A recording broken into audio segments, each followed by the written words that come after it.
श्री स्वामी चरित्र सारामृत प्रथमोध्याय। श्री गणेशाय नमः। श्री सरस्वत्यै नमः। श्री गुरुभ्यो नमः।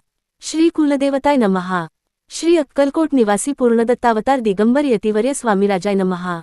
ब्रह्मानंद परमसुखद केवल ज्ञानमूर्त्य द्वंद्वातीत गगनसदृश तत्वमस्यादिलक्ष्यम एक नित्य विमलमचल सर्वदी साक्षीभूत भावातीत त्रिगुणरहित सद्गुरुवता नमामि। जय जय श्री जगद्रक्षका, जय जय जी भक्तपालका, जय जय कलिमलनाशका, अनादिसिद्धा जगद्गुरु। एक जय जय क्षीरसागर विलासा, मायाचक्रचालका अविनाशा, शेषशयना अनंतवेशा, अनामातीता अनंता। दोन जय जय जी गरुडवाहना, जय जय जी कमललोचना, जय जय जी पतितपावना, रमाशरण विश्वेशा। तीन मेघवर्ण आकार शांत, मस्तकी किरीट विराजित, तोच स्वय आदित्य, तेजवर्णिले न जाये। चार विशाल भाळ आकर्ष नयन, सरळ नासिका वदन, दंतपंक्ती कुंदकळ्या समान, शुभ्र शोभे विराजित। पाच